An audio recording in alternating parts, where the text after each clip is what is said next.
I was actually very happy to be here even yesterday when the weather was perhaps not quite so cheerful as it is today.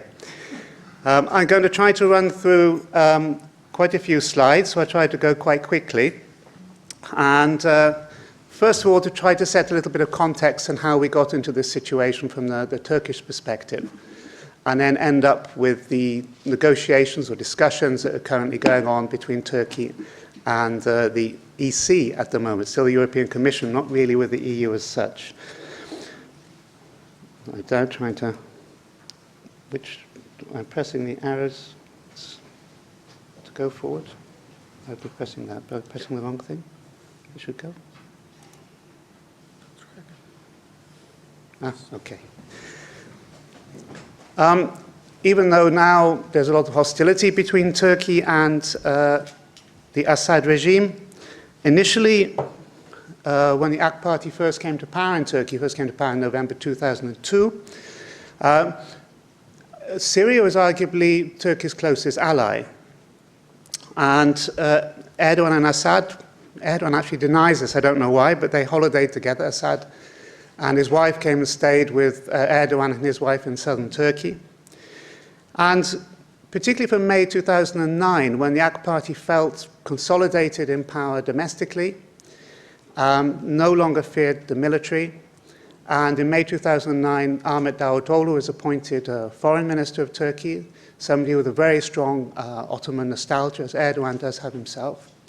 And I saw this relationship with Syria as really the first piece in a mosaic in which the countries of the Middle East would look to Turkey for leadership, and we would have a kind of neo-Ottoman sphere of Turkish influence in the Middle East. And in September 2009, Turkey and Syria abolished visa requirements for each other's citizens. Happened with quite a lot of other countries in the Middle East as well. And then in October 2009, Turkey also did this with some other countries. They established what were effectively joint cabinet meetings. And really the AK Party thought this was going to be, as I said, the first stepping stone really towards the establishment of this mosaic of countries looking towards Turkey for leadership. And they cultivated quite strong ties with many of the ruling regimes in the region. There were a couple of exceptions, such as Egypt, but with Libya, for example, quite close relations with Gaddafi, and I think Erdogan's the last recipient of the perhaps not much desired Colonel Gaddafi Human Rights Prize. But then there was a big shock, of course, with the uprisings. I was hesitant at the time, and I don't think anybody really uses this phrase now anymore, the Arab Spring. The uprisings that swept the Arab world, starting in late 2010 and particularly in 2011. Initially, Erdogan was very supportive of Assad, but they were trying to advise Assad to try to reduce the oppressive measures Assad was taking against the anti-government demonstrations. They got elbowed out to a certain extent by people in Assad's inner circle who were closer to Iran. And slowly, the AK Party began to move away from Assad. In May 2009, they allowed some of the Syrian rebel groups to hold a conference in Antalya on the southern coast of Turkey. That was the first concrete sign that publicly the AK Party was beginning to distance itself from Assad. In November 2011, Erdogan called on Assad to go. He was one of the first leaders to do so.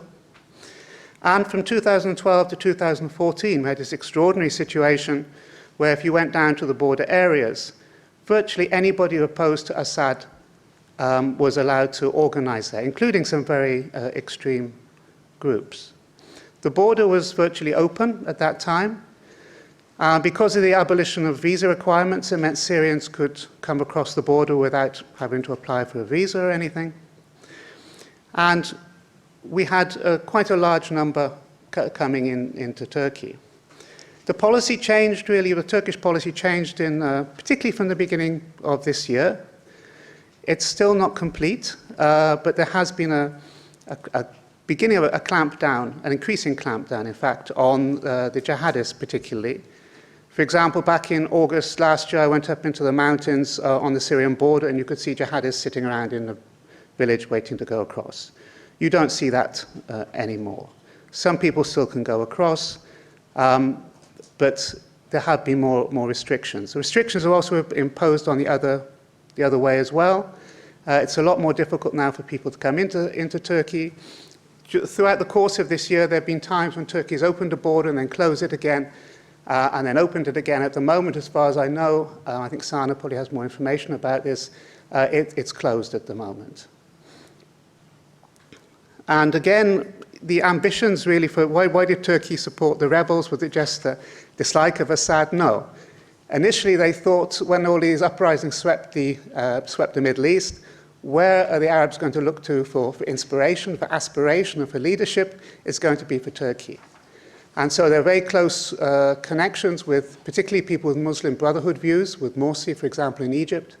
And the hope was that if Turkey opened its borders to the refugees, if it allowed some of the opposition groups to organize and to operate out of Turkey, once these people toppled Assad, then they would look again to Turkey for leadership, and through a different method, but the same goal of having this mosaic, really, of countries in the Middle East coming under Turkish influence. Of course, it didn't just go wrong, it hasn't gone right in Syria, it's also gone wrong in Egypt.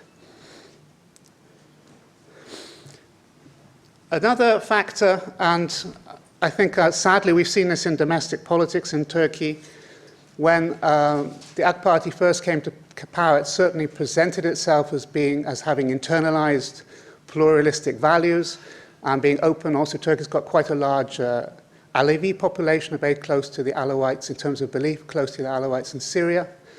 And we saw quite a conciliatory approach, at least rhetorically, not in terms of any policies, during the AK Party's first time in power. But particularly I think since the Arab uprisings in 2011, as I said, Turkey was looking to form close ties with kind of Muslim Brotherhood-oriented groups and organizations. And we saw sectarianism coming more to the fore with a very strong sense of Sunni Muslim identity in foreign policy and, sadly, in domestic policy. Actually, one of the factors behind the Gezi Park protests in 2013 in Turkey. And there was no real strategy. They thought in Turkey that Assad was going to go very quickly. And I said that then both the refugees would be grateful for Turkey opening its borders. Those who would take power would also look to Turkey for leadership. So they didn't have any long-term strategy for either what they would do if Assad stayed in power very long, or how to accommodate so many refugees for over such a long period. In terms of the rhetoric, as I'm sure you'll be very much aware, that Erdogan's opinion of himself as a kind of world leader has increased considerably in recent years. And to his supporters, he's always been telling them that, you know, if anything goes wrong in Turkey, it's because the West is plotting against me and against the party, because otherwise they would see that we become the leader of the Middle East. And when you're giving such rhetoric, and then you can't even topple the regime on your border, it's something of a humiliation. So as well as a kind of sectarian antagonism towards Assad, there is also this frustration that Assad's retention of power is a sign or an indication or even proof that Erdogan's rhetoric and reality are not that close together. Let me see this right. These are the increase in number of Syrian refugees registered in Turkey. I've also used the same as the previous presentation, figures from the UNHCR. But I have to caution that what they do now, and I've got the slide coming up about a little bit more detail about this, Syrian refugees go and register, and then it gives them access to certain kinds of government aid. If those refugees then leave the country, they're not deregistered, particularly, of course, if they're going out illegally, trying to get into the Aegean, going across the Aegean to get into Greece. But at the same time, there are a lot more refugees in Turkey than are registered. So I've used the official figures for the UNHCR. You probably have to subtract the ones who have left the country illegally, but then you have to add on the ones who are in Turkey but not registered. So I've used the UNHCR figures for some of the calculations later, just as a kind of ballpark figure. But the estimate is at least 2.5 million Syrian refugees have entered the country, and at least 2 million are still in Turkey. This one gives some figures on different dates of the totals that have been registered. You'll notice a very big, steep increase between, you come up in Syrian for the, in Finnish for the month, so I have to quickly learn some Finnish. In between, is that June? Should be June? No, June 14 and December 14. Of course, that's largely a result of the advances by ISIS inside Syria. But I should caution that, of course, that's not the only reason people have been fleeing Syria. Some of them are also fleeing from the regime, who in its own way has also been very brutal, of course. But you can see there in terms of the increases, does tend to be related to what's happening on the ground in Syria. It's not necessarily constant. As I said, now I've got to, as I said about the refugees using the UNHCR figure, just under 2.2 million. Only a very small number are in organized camps. I've got a map in a little while showing you where the camps are. 247,000 in tents or in containers. The conditions in the camps, to be fair, are very good. But of course, it's only a small proportion of those who are in the country as a whole. And as I said before, we don't know the exact numbers of the ones who are in the country. And even though there'll be restrictions on the border, it is still possible to get across the border. The smuggling routes, some of them go back hundreds of years through the mountains, particularly in the far west of the Turkish-Syrian border. Along a long stretch of the border, it's very, very flat, so you can control that part quite easily. But in the west, where the mountains around the province of Hatay, there are still smuggling routes where some people can get across there. It's also possible, I think, sometimes to bribe border officials and to get a few people in that way. So even though the border appears to be closed, people are coming. And I think, importantly, there are also a lot of people waiting in Syria who would like to come in. So looking at I just got to, because a lot of focus is on Turkey, and you can understand, I think, why the EU is very focused on Turkey, because Turkey is the platform for so many other Syrian refugees coming into the European Union. And if you look at the sheer numbers, of course, Turkey dwarfs the other countries. But if you look at there's a proportion of the population, you see actually Turkey has a population of 78 million, and the burden really looking after the refugees relative to the population is falling a lot heavier on countries like Lebanon. Of course, Lebanon also has a lot of Palestinian refugees. So from a humanitarian perspective, in the EU, people are talking about giving money to Turkey to look after the refugees, mainly to try to stop them coming into the EU, and some of these other countries are also facing a very large burden as well. The legal status of Syrian refugees. This has a direct impact on something I'm going to come to at the end about the question of whether, if the EU's plan is successful, the refugees are going to stay in Turkey. Turkey did sign a 1951 convention, but they've got an exception. They don't allow anybody to claim political asylum unless they're coming from Europe, which, as far as I know, I don't know of anybody in the last 50-odd years who's actually come to Turkey and claimed political asylum as a result of events in Europe. But it does mean that the refugees, Syrian refugees in Turkey, cannot claim political asylum. They're officially classed as guests. And I said about these ID cards they have since 2013, they've tried to introduce a very clear system. But there is no way for them to claim the status of asylum seekers in Turkey, and they don't, from that perspective, they don't have any real kind of legal status in the country. It's a breakdown. It's actually, I haven't credited it. This is also from the UNHCR. To give an idea, again, particularly after Paris, I think a lot of people particularly on the very right of the political spectrum in Europe have been talking about terrorists hiding amongst the refugees. As you can see from this breakdown, around about 3/4 of the refugees are women and children, not men. Some of the men are back in Syria. Some of them have moved on. But in terms of absorbing refugees from Turkey, this is your profile. And to give just a different chart, really, to give a sense, and again, it comes to what I'm going to, towards the end, talk about.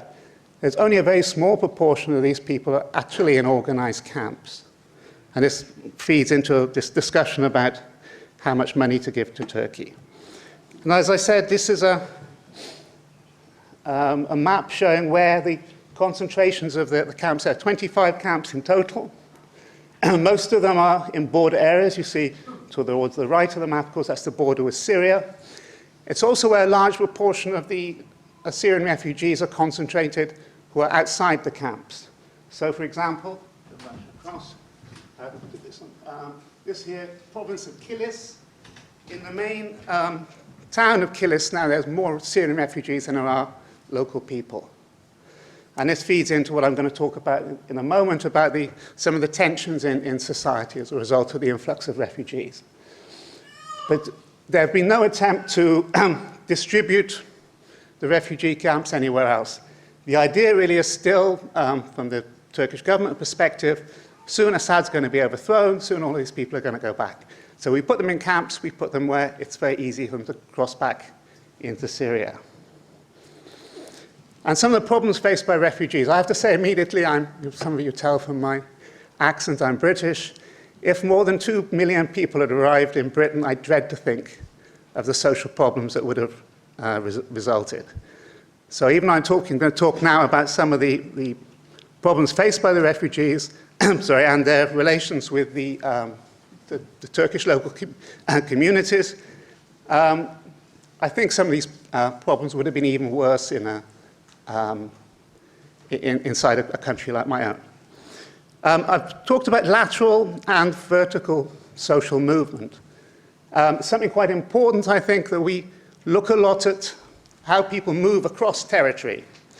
A lot of these refugees, again, I'm going to blame my own country in France, when they drew the border between Syria and Turkey, I'm sorry, my voice is going, Syria and Turkey at the end of the First World War, they drew the border through communities.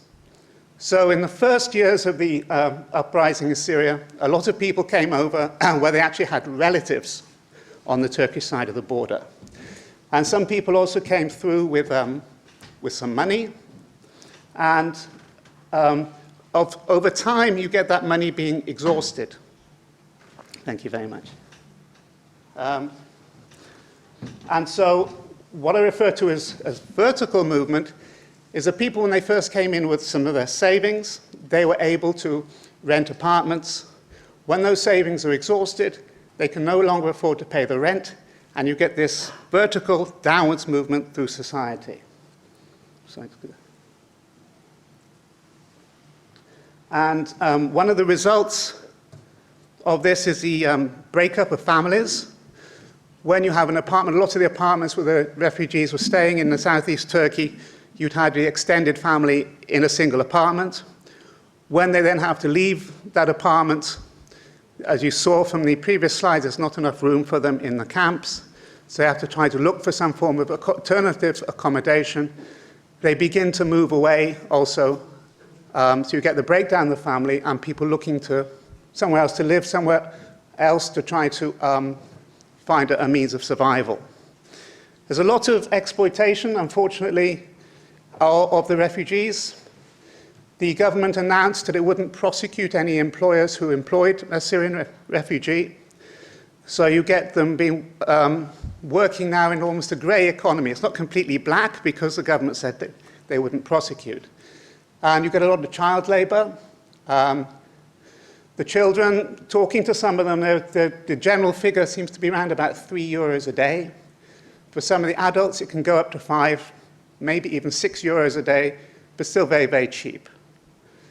This, of course, is having an impact on local employments where you get large areas of refugees, with large numbers of refugees concentrated. And talking to, as I said, I don't want to be too critical of the Turkish people, because in my own country, I'm sure the problems would have been worse. But when the refugees first started coming in, a lot of the Turkish people were very compassionate about them. They'd seen on the television the terrible scenes of what was happening in Syria. But after a period of time, resentment has begun to rise, partly for economic reasons, because I said it's having effect in the areas where they're concentrated on local employment. Syrians kind of naturally, I think, tend to congregate in specific areas of towns. So you get almost a kind of ghettoization. And you talk to local people, and they'll say, "Oh, I'm frightened to go there because of all these Syrians." And I heard about somebody who got robbed and murdered, and all these other kind of urban legends about how the refugees are. And that's led to an increase over the years. It hasn't been static. I mean, generally in Turkey, the attitude initially was quite welcoming, and then there's been this kind of over a period of time where there's almost kind of fatigue has set in. People get a lot more resentment of the refugees and a lot more clashes. Starting really in summer 2014, we had quite a few clashes, attempted lynchings, some attempted pogroms. And I think a realization then amongst the AK Party government that this was becoming a social problem.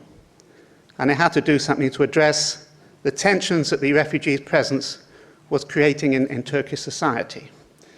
And we had some bans on refugees going to specific areas, some of the tourist areas.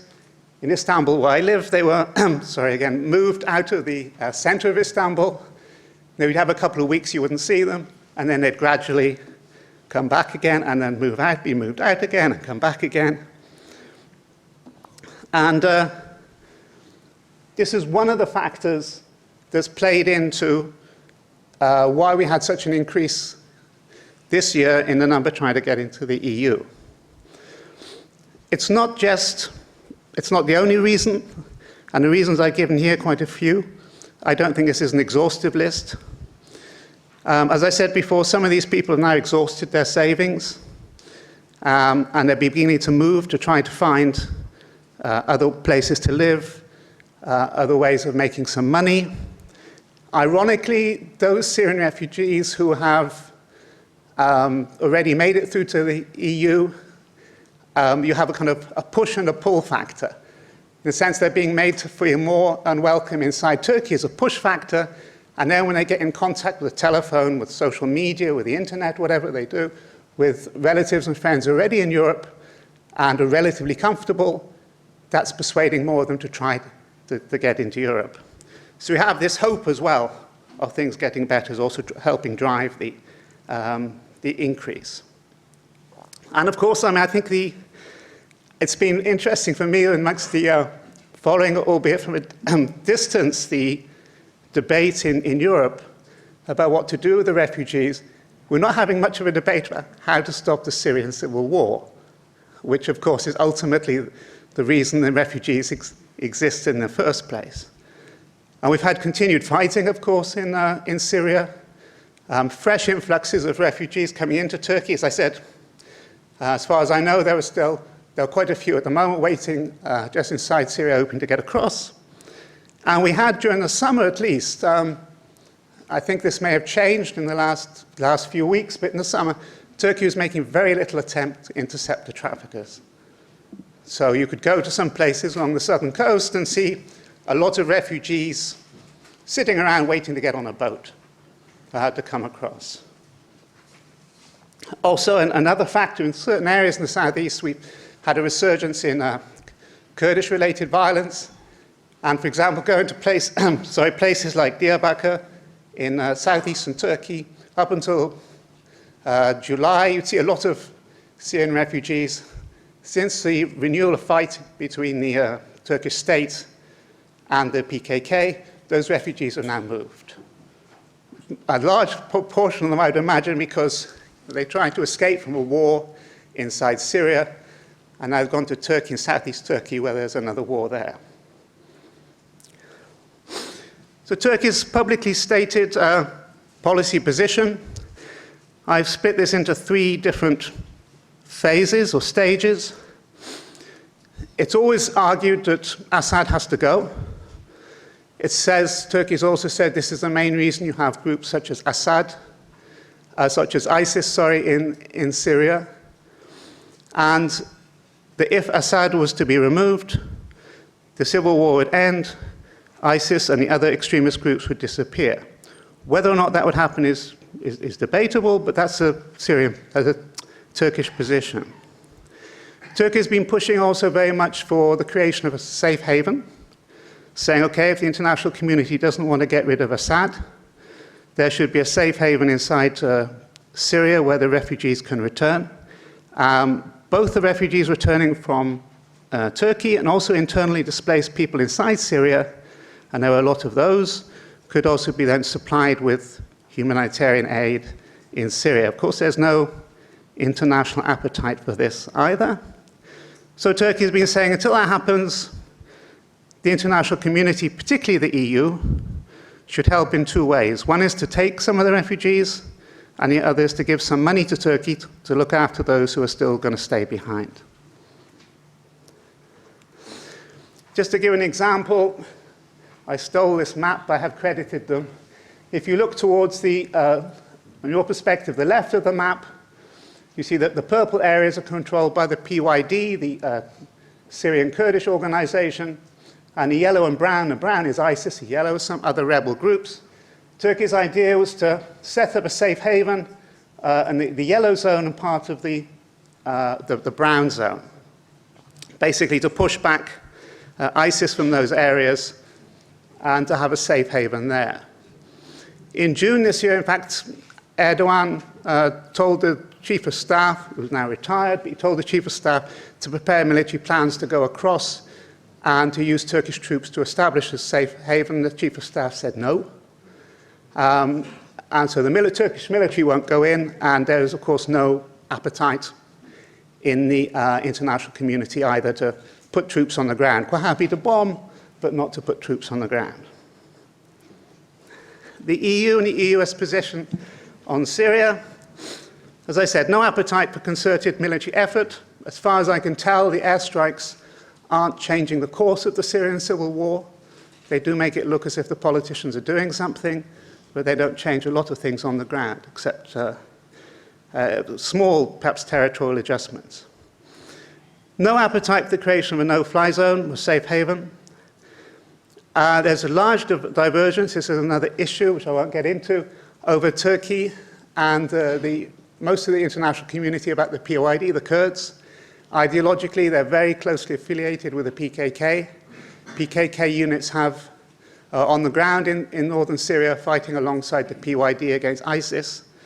PKK are also fighting against the Turkish military in southeast Turkey.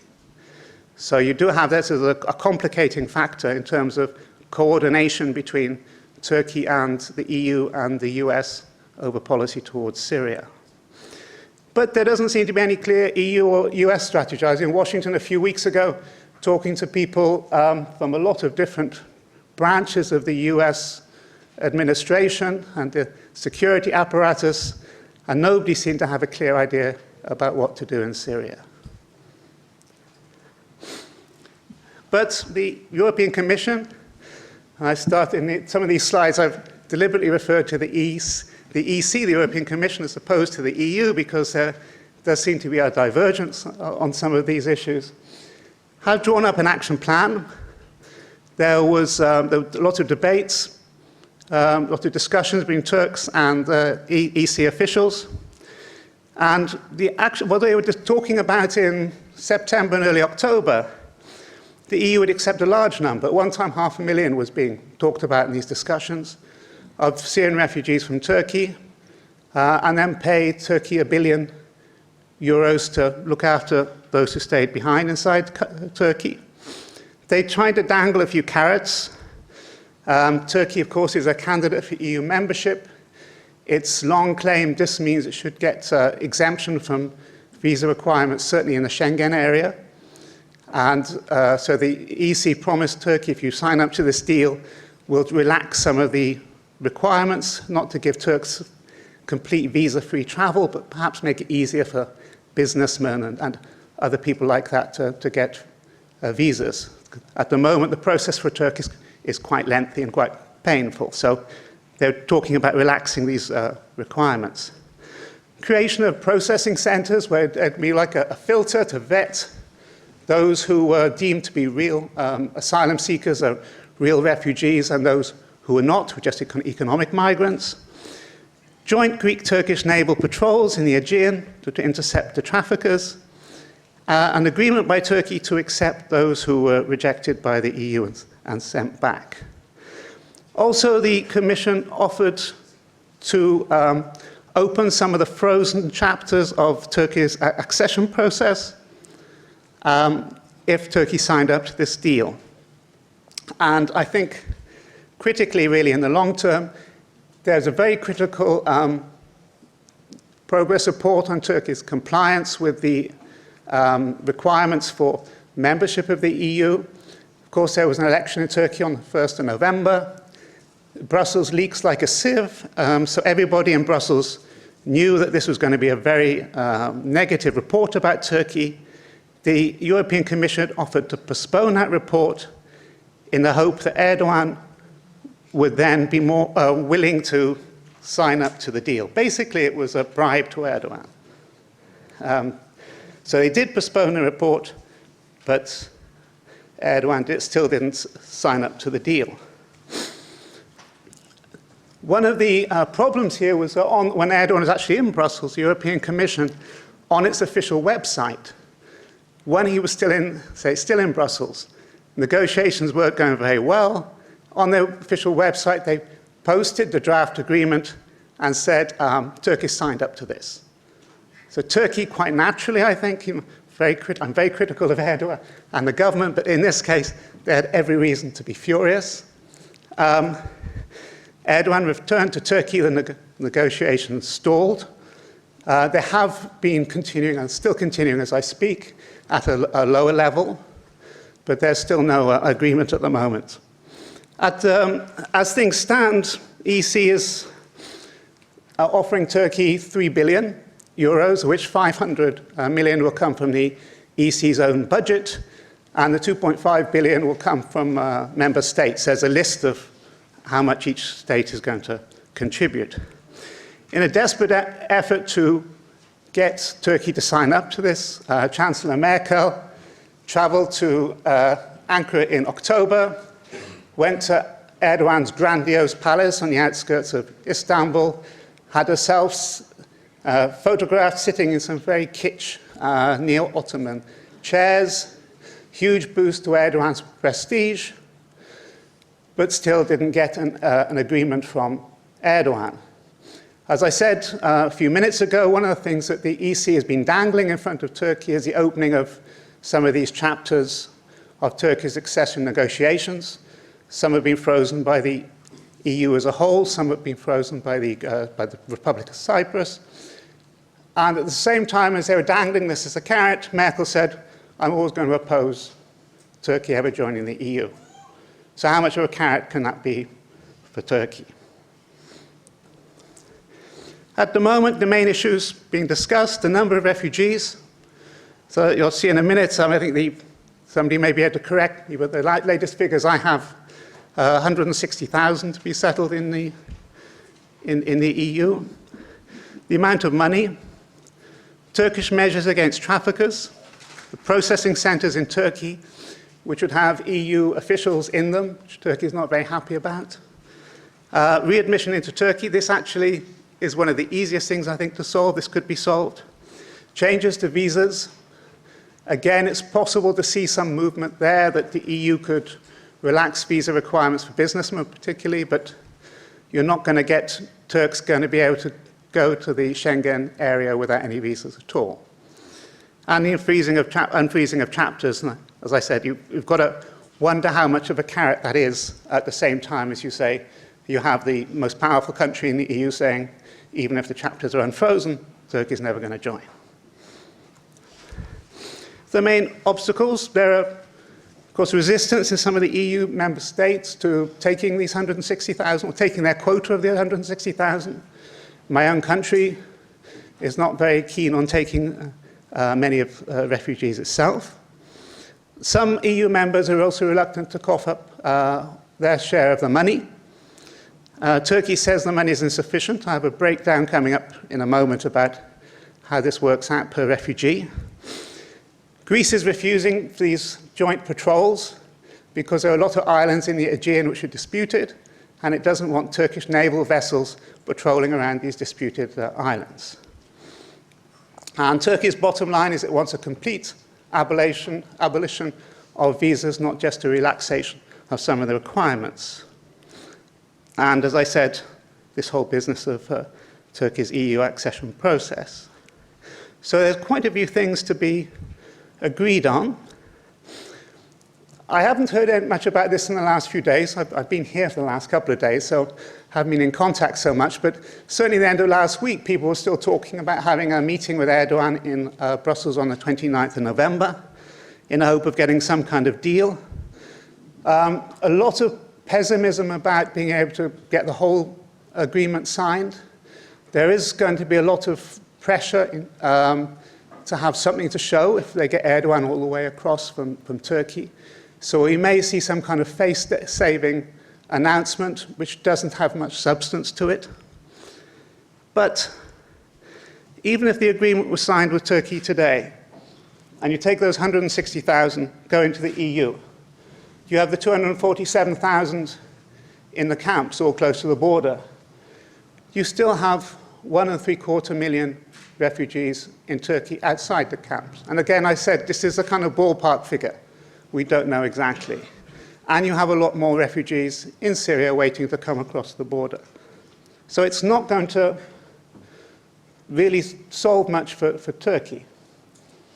And if you break down the money, I asked quite a lot of people the last few months about, well, isn't 3 billion euros a lot of money? Well, it is. But you break it out. They're talking about distributing this over 2 years. If you distribute it over 2 years, it doesn't actually come to very much. So Turkey at the moment doesn't have any plans to build any new camps. Even if it does build some new camps, 14 euros a week is not a lot of money. So finally, my last slide, really asking questions. What's going to happen next? As I said, there's still no long-term strategy from Turkey about what to do. There's still no end in sight to the Syrian civil war.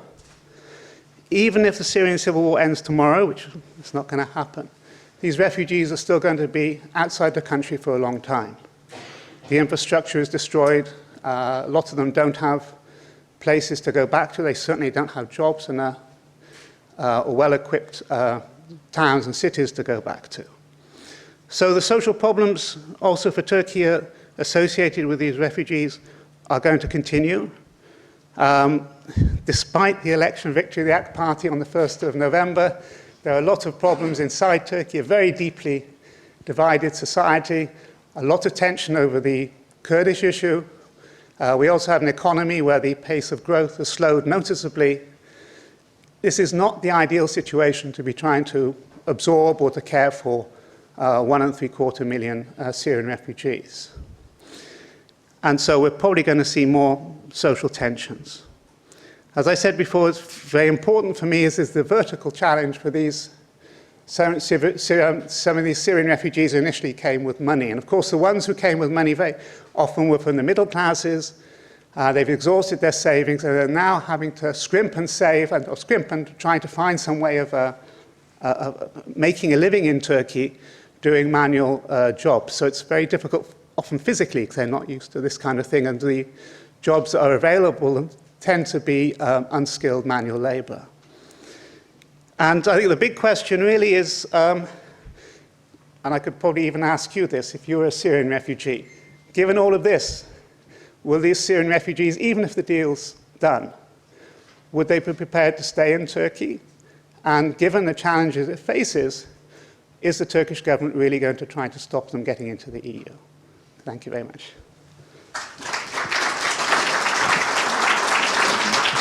Thank you, Gareth. Maybe you also move up here. We are heading for the discussion part, but we start